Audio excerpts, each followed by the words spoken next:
sitting here debating the size that I should cut this to. My wheel wells are 6 feet long.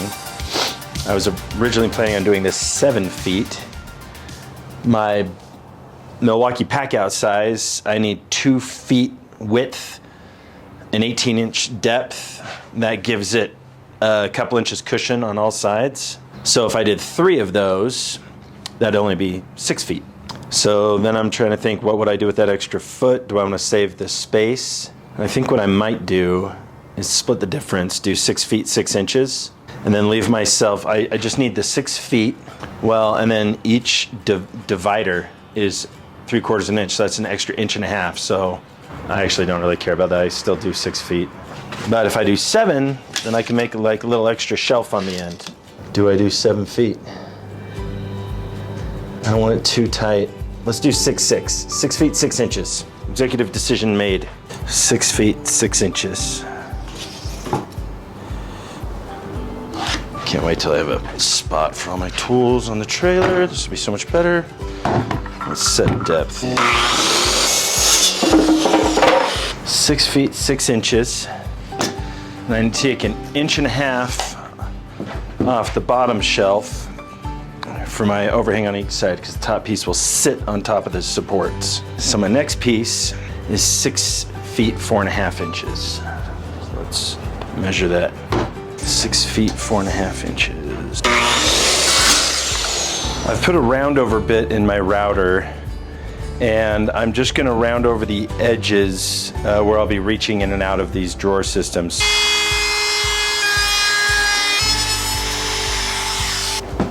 Oh, that turned out great.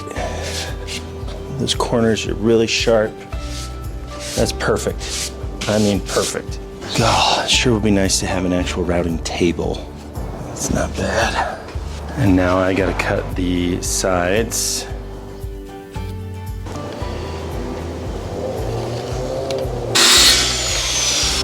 I'm 1/16 of an inch off. I cut on the wrong side of the line. God darn, that sucks. I'll just have to do the same on the other side. Well, that's a real bummer.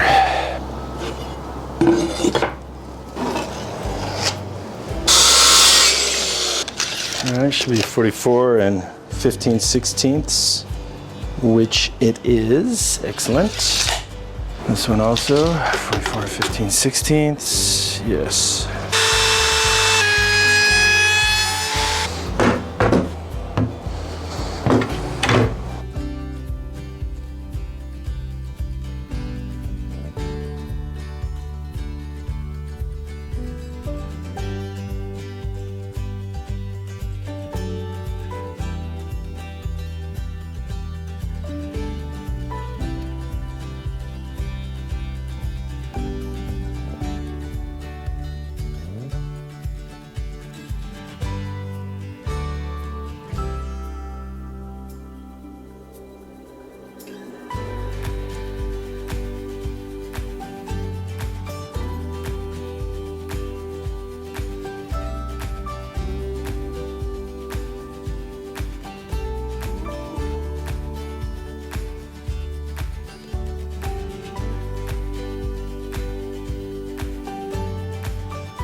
I've got the shelf in the trailer, but now I need to put these middle supports in so that that weight transfers straight down to the ground. So I measured, first of all, the width to the wheel well, from the edge of my shelf back to the wheel well. And then this line is the same slope as the shelf. So this will actually end up sitting in there this way, and the shelf comes down and it'll sit like that. So I just measured that out, and now I'm just cutting it. These are the dimensions I need for my center supports. So I just took my time, I measured everything, and now I'm going to cut my piece of wood and just make sure everything looks good. Just see how that fits. Not bad. Now I have to router out this bottom edge for the trim, so it has to be able to go around the trim. So I'm gonna mark that right now. Okay, so I'm gonna use the trim on the other side of the trailer. Should be uniform and the same as that trim. I'm just gonna mark my line.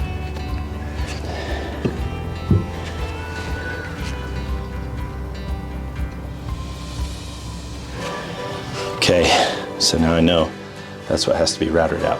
Let's go router that.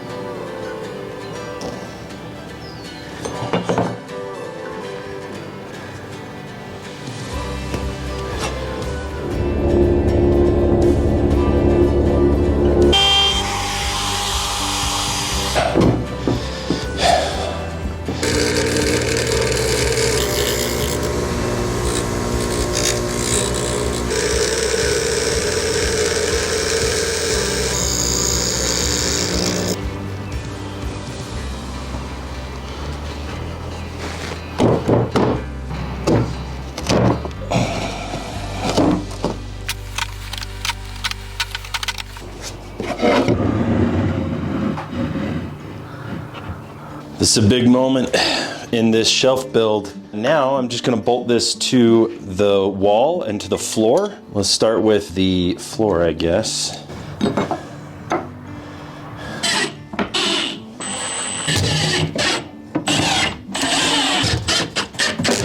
Hey guys, I thought I'd show you the finished product so you can see how the shelf all came together, and I'll even give you a quick tour of how I'm using it. The sizing that I did for each of the compartments ended up being perfect. I've got just a few inches of wiggle room on each side of these so I can get my hand in there if I need to. Makes it easy to remove the whole pack out and take it onto a project that I'm working on if I ever need to. So I just have my tools in the top. I got these drawers from Milwaukee. They are really great at, and I'll give you a little tour, you know, for those who are interested. But I have all my solar racking, like bolts and fasteners in here. This is like, you know, bits and tools and circuit breakers. And this one is larger tools, like a wheel grinder, for instance. Then down below, and I took this from Kyle over at RR Buildings. I have to get up on roofs to do solar, so I got this crate, and it just has all my safety equipment. It's got my my yo-yo, and when I need it, I can just quickly grab it and go. So that's nice. I also keep my band saw in here, my Milwaukee band saw, which I use all the time for EMT conduit. Also for my rail that I use for solar. Bandsaw just comes in super handy. I've got a Sawzall here, and then this is my roofing, like silicone. So I've got my silicone and my silicone guns in here, and also my wire lube for pulling wire through long runs of conduit. Speaking of wire, down below is, and I don't have it all in there right now, but this is where my wire storage is, so I've got my different gauges. I have a lot more wire than just what fits here, so I just put the stuff I use most commonly here, and then I have a tote that I just leave the rest in, you know, the smaller spools. So with that said, let's go for a little tour here. I have the camera zoomed in on this bracket right here. It's just one of these, and I used a 1-inch self-tapping metal screw to get this into the wall. These brackets come in pretty handy. I just picked them up at Home Depot, and it's just a perfect, easily concealable bracket. Now I poked mine up so that it was visible, but you don't have to do it that way. You could easily flip this over and have it so that it's totally out of sight. But I wanted to have easy access to the screw if I ever wanted to remove it and work on it. I didn't want it to be as difficult. So something to think about for you guys. These brackets are what I used to secure to the floor. I probably overdid it. I used all 8 screw holes. There's 4 in each side. And I just wanted it to be very secure. I was using very short screws. My floor is only 1/2 inch OSB. So I used 1/2 inch screws, and yeah, I just wanted to make sure that it didn't go anywhere. So I thought, well, the more screws I have, the more surface area, the more friction, the more secure it'll be. So that was my thinking on that. And like I said, I picked both of these up at Home Depot. I don't have any sponsorship from them, obviously, but it's just where I found them, and it worked really well. Let's talk about fasteners, though. So to go into the wall, I'll try to get that close to the camera so you can see. I use these fasteners, and you don't need to use these exact ones. I picked these for a couple reasons. Number one, the length is 1 inch, and I'll flip it around so you can actually see the screws. They have a hex head, which I like. It's I think it's a 5/16 hex head, which makes it really easy to install. I hate trying to install self-tapping metal screws that are like Phillips head, for instance. That's the worst, because they always strip out. And 1 inch is perfect because I know that my steel framing members are 1 inch thick hollow metal tubes. So then I add to that my 1/4 inch thick wall, and then I probably have maybe a 1/16 of an inch to an 1/8 of an inch thickness on this bracket. So I know that 1 inch when I go into the wall is not gonna poke out the other side. It's the appropriate length, and it'll get plenty of threads into that near side of that metal tube, that metal framing member, and it'll easily, it'll easily secure it. Okay, for the floor, securing the shelf to the floor, I use these screws. These are great. It's a metal to wood screw, so it's got a nice big head, but wood screw threads. And you can see they're just over 1/2 inch, so that's what I went with to make sure that my screws weren't penetrating all the way through the floor. I didn't want that to happen because I don't want water to have a path into the trailer. All right, in this pack out, I have my all my solar fasteners. So I've got really long bolts, and I have a mixture of snap and rack and iron ridge, just whatever my job calls for. If you're a roofing person or a solar guy and you haven't used one of these are amazing. It's basically just a rubber hockey puck, but if you ever have to do exterior conduit, which I almost never do, but every now and then you have no choice, then you use this with a conduit hanger right on top of it, and it bolts into the OSB of the roof. You don't have to, but I always do. I put a little silicone on the bottom of that little ring just to make sure it's extra waterproof. But the rubber itself, once you secure it down, it really waterproofs. So I recommend that. You can get it at your local CED Green Tech. Then I've got my end cap for my rail. In the bottom drawer here, this is my snap and rack. Just these are my feet that go onto, they connect the rail to the bolted on flashing, and then I have a few splices. Half the time I forget to close these, but I've never come into the trailer and had one of the drawers open, because there's like a little bit of resistance to pull the drawer open. So I really love these pack outs, and when I remember, I fasten it back up. Moving on to my next pack out here. This one I have a bunch of drill bits that I keep here. I've got tape. I have crayons and chalk for marking out my roofs, and then I have fasteners, a couple of router bits, just stuff like that. Next drawer down, just again, miscellaneous, extra level, a couple extra screwdrivers. This pair of pliers was like crazy expensive. I can't remember now, but I think it was like 200 bucks. But this is just a crimper for the trunk cable that I use on the solar arrays. I can't believe how expensive those are. So anyway, those have their own little home. And then my long extended drill bits, and I have several different types for whatever. And then bottom drawer here is my circuit breaker. So when I hop on a job, typically I use only one kind of circuit breaker, but I have a couple different brands in here just to cover myself. And these are just my extras. I always order each job specifically, but then I just have these for, you know, every now and then you forget one, or you need one, or I don't know, one breaks, or you're replacing an old one. So those are nice to have. Okay, coming over here, I've got my angle grinder and all its components, like its handle, and I also have the wrench for removing wheels. And anyway, I've got a few wire wheels. Got my masks for when I go into an attic, so I'm not breathing insulation. Just an extra angle finder, an extra drill should I ever need it. And I'm sure this is not what I'm going to end up keeping in here, but I just put it there because I didn't really have another spot for it. These are the plastic dividers for these drawers. So I'm keeping them in there in case I ever want to use more of them. I'll have that option, but right now I'm pretty happy with the layout of the drawers. And then down here I have my Milwaukee staple gun. I love this thing. My only complaint is I wish it didn't use the M12 battery,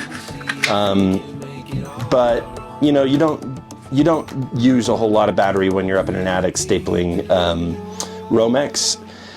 This is really cool. It works for both one Romex wire or two Romex wires, and it has a gauge finder here so it knows how many wires you're stapling, and then it gives the appropriate power to drive it to the appropriate depth. So this saves me a ton of time. I hate hammering staples in an attic.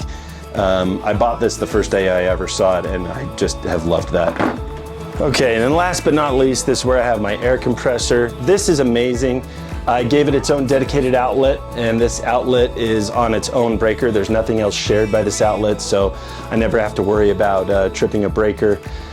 This is great because when we do roofing or finished cabinetry work and we're using our air compressed tools, I don't have to roll this out anymore. I don't have to set it up. I don't have to bring an extension cord. All I do is plug in my 100-foot air hose to this, and then I just start working. It's so fast and so convenient. Okay, I installed E-Track behind it, and I bought these straps just on Amazon, and these are awesome because they're auto retracting straps. So you can just quickly clamp both sides, and you just push this red button and it cinches it together, and then you use the lever to tighten it up. And as you can see, I don't have it super tight. I don't want it damaging the wall, but I've got it snug enough that it doesn't go anywhere while I'm driving. Anyway, this has just been incredible, and anybody who's using air tools, I highly recommend a setup like this. This is just so helpful. Okay guys, well there it is from top to bottom. You'll also notice in the bottom I put in this little strip of wood here. I want to call it a furring, but for some reason I don't think that's right. But anyway, put that in there just to keep things from sliding out from underneath, since they're just kind of in there loose in front of the wheel wells. And that's helpful. I'm glad that I did that. And I cut these shorter, these support legs here and here, so that I could fit that in and it wouldn't come out beyond the shelf. So that ended up working out really well, and then I just used pocket screws to secure it. Well, pocket screws on the ends here and here, and then in the middle I just put a screw right through it. So there it is. There's the shelf. I still have a lot of work to do, but I've already gone on a couple jobs since I built this shelf in the trailer, and I gotta say, I love it. It's just absolutely incredible. It's wonderful to have this organization. Can't wait to show you guys the rest of the trailer as I get it done.